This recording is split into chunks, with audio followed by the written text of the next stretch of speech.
Man pleads guilty to attempted murder in fiery attack on Pennsylvania governor's mansion. In a chilling case that shook Pennsylvania's political circles and horrified the public, a 38-year-old man who set fire to the state's governor's mansion while Governor Josh Shapiro and his family were asleep inside has pleaded guilty to attempted murder and multiple counts of arson. The dramatic attack, which took place in April, occurred just hours after the Shapiro family hosted a Passover Seder, a time meant for reflection, faith, and family unity. According to investigators, the suspect, Cody Balmer, scaled a high-security fence surrounding the governor's residence in Harrisburg, armed with a hammer and homemade explosives. Once inside the grounds, Balmer shattered several windows before tossing 2 Molotov cocktails into the historic mansion. The fiery explosions quickly spread through parts of the building, engulfing sections of the first floor and completely destroying the state dining room. Authorities later described the fire damage as significant, requiring extensive restoration to one of Pennsylvania's most iconic state properties. Inside, Governor Shapiro, his wife Lori, their children, and several guests were asleep when the flames erupted. The family was hosting friends and staff members for a traditional Seder dinner, marking the beginning of the Jewish holiday of Passover.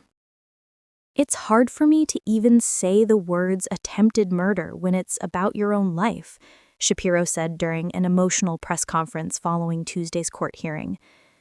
"To know that someone tried to kill me, and worse, tried to burn my family alive while we slept, it's something I'll never forget."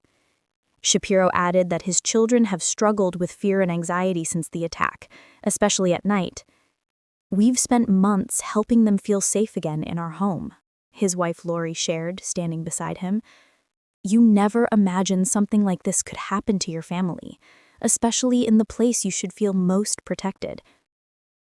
The night of the attack. Court records reveal that Balmer acted alone. Surveillance cameras captured him scaling the wrought iron security fence surrounding the governor's residence at around 2 a.m.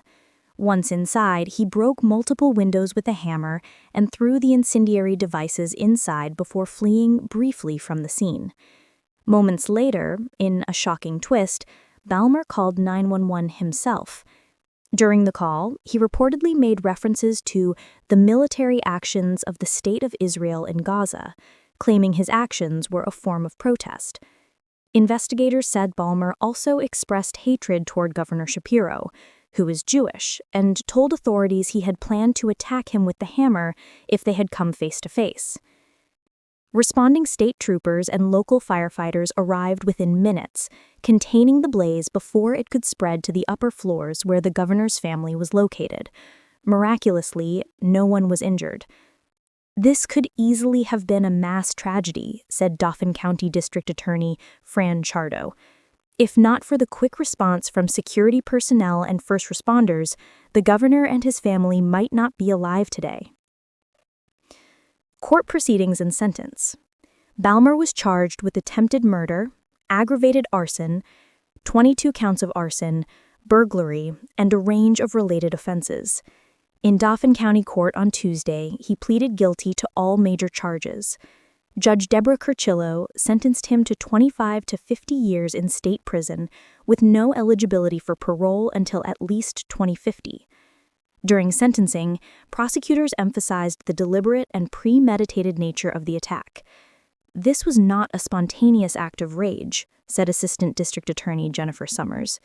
"Mr. Balmer brought weapons, made firebombs, and scaled a fence in the middle of the night with the intent to kill a sitting governor and his family."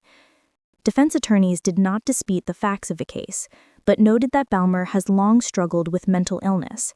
His family, present in the courtroom, said they were heartbroken by his actions and expressed sorrow to the Shapiro family. Balmer himself spoke briefly before the sentence was handed down, apologizing but offering little explanation for his motives. "I can't undo what I did," he said quietly. "I'm sorry for the pain I caused."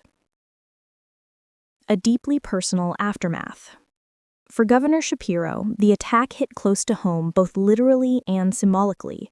The first-term Democrat, who has become a prominent figure in national politics, has often spoken about his faith and his family's Jewish traditions. The assault, occurring during Passover, carried a deeply personal sting. It was supposed to be a night of faith and freedom. Instead, it turned into a night of fear, but we refuse to let hate or violence define us. Since the incident, state officials have implemented tighter security protocols at the governor's mansion and surrounding government buildings. We will continue to serve the people of Pennsylvania with strength and with faith, and we're deeply grateful to every first responder who protected our lives that night. Balmer will serve his sentence in a maximum security facility. Under the terms of his plea agreement, he will not be eligible for parole for at least 2050. For the Pennsylvania First family, the ordeal remains a haunting reminder of how fragile safety can be, even in the most secure of places.